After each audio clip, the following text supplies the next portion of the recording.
जय हिंद साथियों। मैं आर के स्वामी आप सभी का स्वामी क्लासेस फाजिल्का में स्वागत करता हूं। साथियों, आज की जो क्लास है हिंदी साहित्य से संबंधित 6वीं क्लास रहेगी और आज की इस क्लास में हम आदिकाल का नामकरण और अन्य प्रमुख तथ्यों का अध्ययन करेंगे। साथियों, आज की जो क्लास है उन सभी प्रतियोगी परीक्षा के लिए बहुत ही महत्वपूर्ण होने वाली है जिन प्रतियोगी परीक्षा में हिंदी साहित्य से संबंधित प्रश्न पूछे जाते हैं। इसलिए आज की क्लास को आप अंत तक अवश्य देखें और लाइक और शेयर अवश्य करें। अगर आप हमारे YouTube चैनल पर नए हों तो चैनल को सब्सक्राइब करें, बेल आइकन को अवश्य दबाएं ताकि आप तक नई क्लास का नोटिफिकेशन पहुंच सके। अगर आपने हमारी अभी तक पहली वाली क्लासें नहीं देखी है तो आप प्ले लिस्ट में जाकर उन क्लासों को अवश्य देखें और हिंदी की बेहतर तैयारी करें। तो शुरू करते हैं आज की क्लास। देखते हैं आदिकाल या वीर गाथा काल। आचार्य रामचंद्र शुक्ल जी ने आदिकाल को ही वीर गाथा काल कहा है। इसका यानी कि आदिकाल का आदर्श समय 1000 ईस्वी से 1350 ईस्वी तक माना जाता है। वैसे तो अलग अलग विद्वानों ने आदिकाल का समय अलग अलग माना है, जिसका अध्ययन हम आगे करेंगे कि किस किस विद्वानों ने आदिकाल का क्या क्या समय माना है। हिंदी साहित्य के जन्मकाल या शिशुकाल या प्रारंभिक काल को ही आदिकाल कहा जाता है, यानी कि जहाँ से हिंदी साहित्य का आरंभ होता है उसी को ही आदिकाल कहा जाता है। डॉक्टर नगेंद्र जी के अनुसार भाषा की दृष्टिकोण से अपभ्रंश का बढ़ावा ही हिंदी साहित्य का आदिकाल है। यानी कि डॉक्टर नगेंद्र जी क्या कहते हैं कि अगर हम भाषा के दृष्टिकोण से देखें तो जिस काल यानी कि समय में अपभ्रंश का बढ़ावा मिलता है हिंदी साहित्य का, वही आदिकाल है। यानी कि अगर हम आसान भाषा में समझे तो जिस काल में यानी कि जिस समय में हमें अपभ्रंश साहित्य मिलता है उसे ही आदिकाल कहते हैं। यानी कि आदिकाल में हमें ज़्यादा से ज़्यादा अपभ्रंश साहित्य देखने को मिलता है। आगे देखते हैं। हिंदी साहित्य के आदिकाल की सामग्री में उत्तर अपभ्रंश की सभी रचनाओं का समावेश किया जाता है। यानी कि आदिकाल के अंतर्गत उत्तर अपभ्रंश की जितनी भी रचनाएं हैं उन सभी को समावेश यानी कि शामिल किया जाता है। उत्तर अपभ्रंश की रचनाओं को किस काल में समावेश किया जाता है? आदिकाल में समावेश किया जाता है। आचार्य रामचंद्र शुक्ल जी ने पुरानी हिंदी यानी कि अपभ्रंश को प्राकृताभास हिंदी कहकर पुकारा है। आचार्य रामचंद्र शुक्ल जी ने पुरानी हिंदी या अपभ्रंश को क्या कहा? प्राकृताभास हिंदी कहा। क्या कहा? प्राकृताभास हिंदी कहा। आचार्य रामचंद्र शुक्ल जी के अनुसार प्राकृत की अंतिम अपभ्रंश अवस्था से ही हिंदी साहित्य का आविर्भाव माना जा सकता है। यानी कि आचार्य रामचंद्र शुक्ल जी क्या कहते हैं कि हिंदी साहित्य का आरंभ जो है प्राकृत की अंतिम अपभ्रंश अवस्था से माना जाता है। आचार्य हजारी प्रसाद द्विवेदी जी ने आदिकाल को अत्यधिक विरोधों व व्याघातों का युग कहा। बहुत ही महत्वपूर्ण है। आचार्य हजारी प्रसाद द्विवेदी जी क्या कहते हैं कि आदिकाल जो है अत्यधिक विरोधों व व्याघातों का युग है। सभी साथी याद कर लेंगे, अक्सर यह तथ्य परीक्षा में पूछा ही जाता है। आगे देखते हैं। आदिकाल के उदय के मूल कारणों में, आदिकाल के उदय के मूल कारणों में तत्कालीन अव्यवस्थित धार्मिक, राजनीतिक, सामाजिक तथा साहित्यक प्रवृत्तियां ही रही है। विदेशी, मुस्लिम और यवन आक्रमणकारियों तथा धार्मिक भावनाओं से संत्रस्त होकर आदिकाल का उदय हुआ। आगे देखते हैं।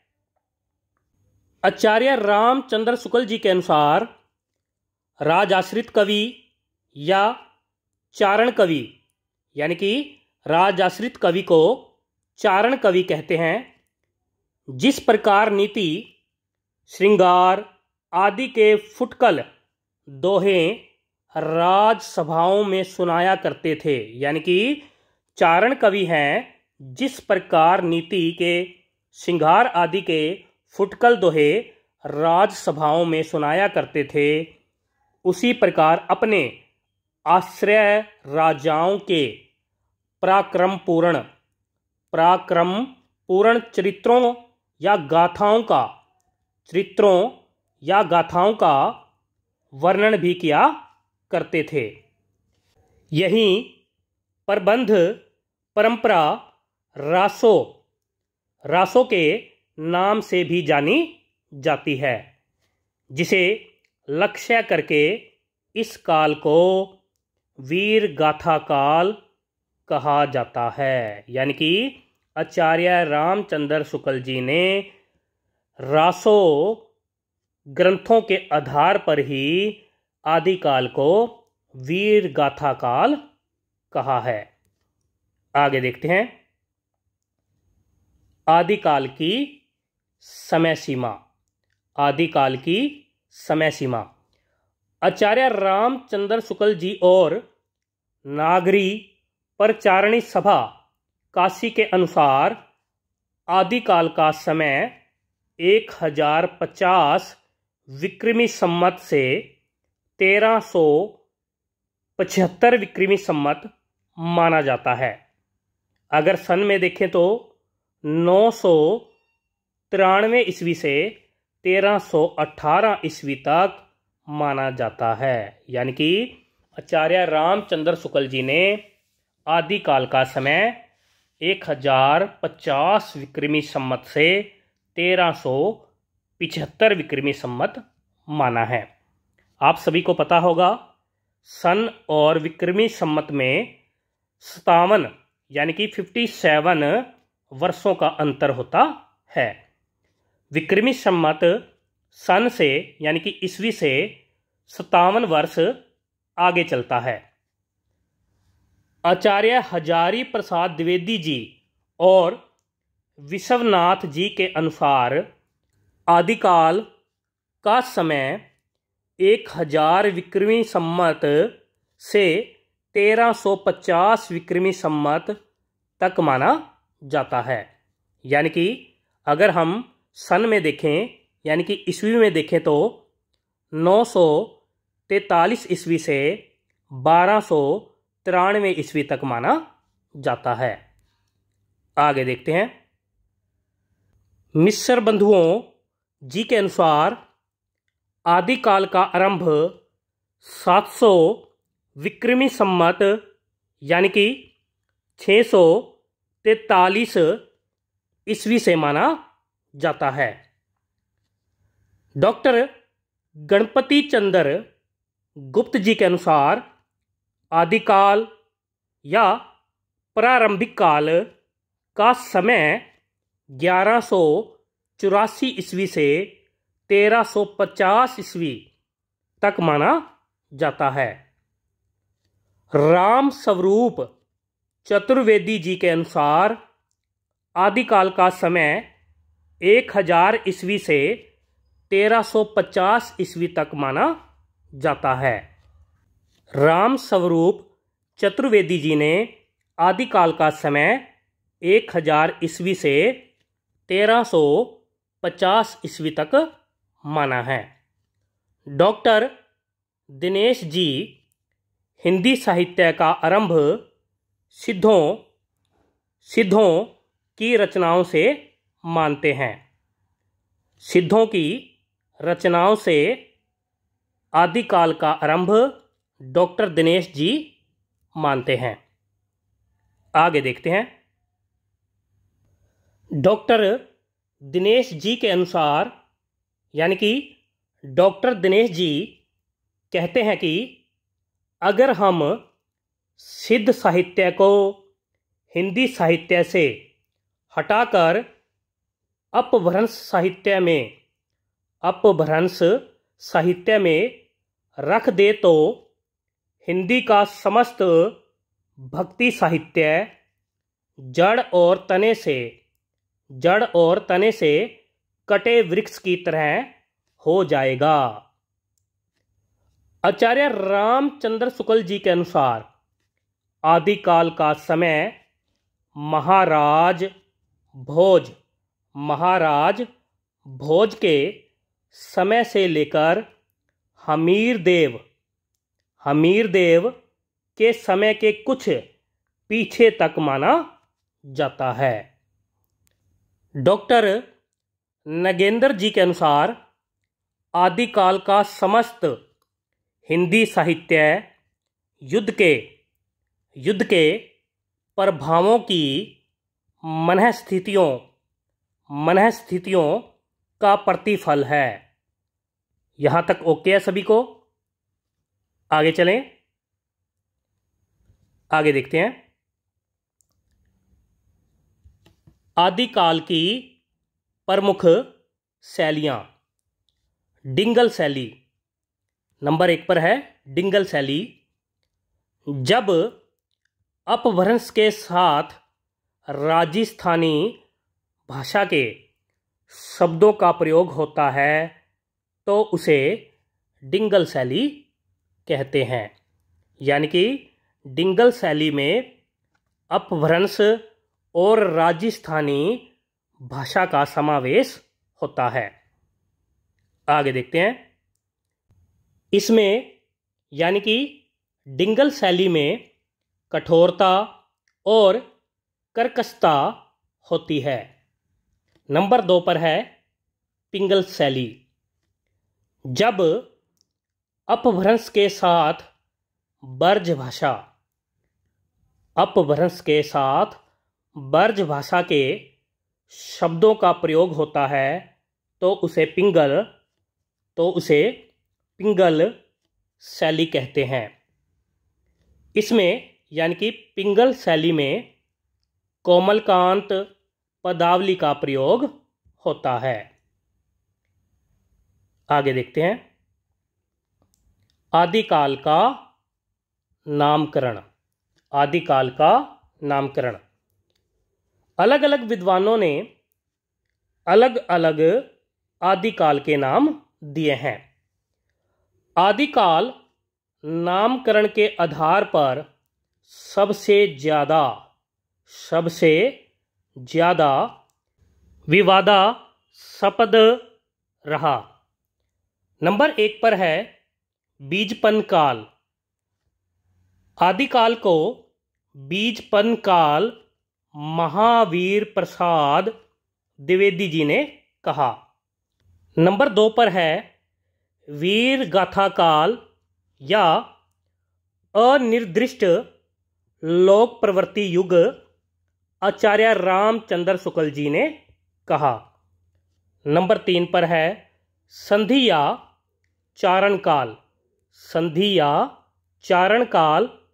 आदिकाल को डॉक्टर राम कुमार वर्मा जी ने नाम दिया।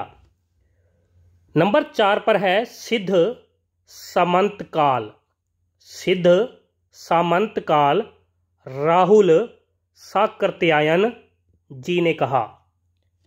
आदिकाल आचार्य हजारी प्रसाद द्विवेदी जी ने कहा, जो कि सर्वमान्य मत भी है। आगे देखते हैं। नंबर 6 पर है आरंभिक काल। आरंभिक काल आदिकाल को मिस्र बंधुओं जी ने कहा। नंबर 7 पर है अपभ्रंश काल।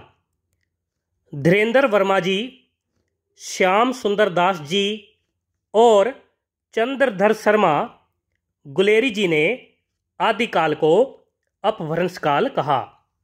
नंबर 8 पर है पुरानी हिंदी का काल। चंद्रधर शर्मा गुलेरी जी ने कहा। नंबर 9 पर है वीरकाल। आदिकाल को वीरकाल विश्वनाथ प्रसाद जी और श्याम सुंदर दास जी ने कहा। नंबर 10 पर है चारण काल।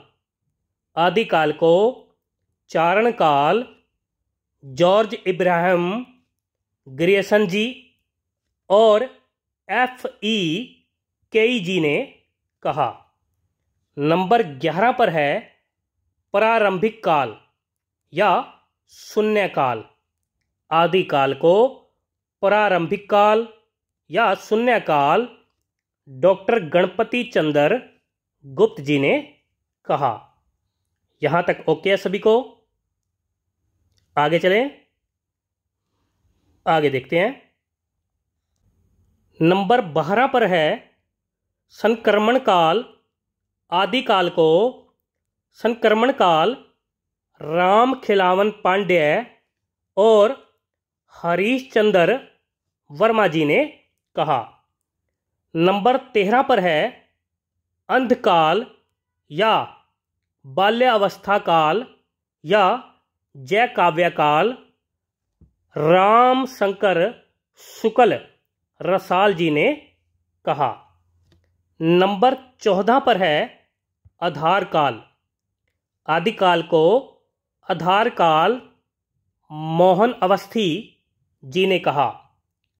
नंबर 15 पर है अंधकार काल।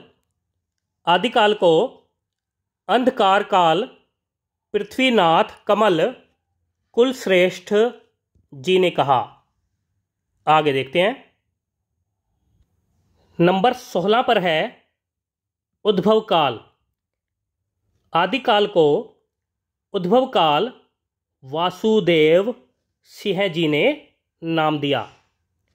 नंबर 17 पर है अपभ्रंश काल जातीय साहित्य का उदय। डॉक्टर बच्चन सिंह जी ने कहा। नंबर 18 पर है वीर प्रशस्ति युग। वीर प्रशस्ति युग विजेंद्र स्नातक जी ने कहा। नंबर 19 पर है प्राचीन काल। प्राचीन काल आदिकाल को शंभुनाथ सिंह जी ने कहा। नंबर 20 पर है संक्रांति काल। आदिकाल को संक्रांति काल राम प्रसाद मिश्र जी ने कहा। नंबर 21 पर है आविर्भाव काल। सलेश जेदी जी ने नाम दिया। आदिकाल को आविर्भाव काल सलेश जेदी जी ने नाम दिया। सभी साथी याद कर लेंगे। प्यारे साथियों, यहाँ से आगे हम कल की क्लास में अध्ययन करेंगे। आशा करता हूँ आज की क्लास आपको अच्छी लगी होगी और इस क्लास में आपको बहुत कुछ नया सीखने को मिला होगा।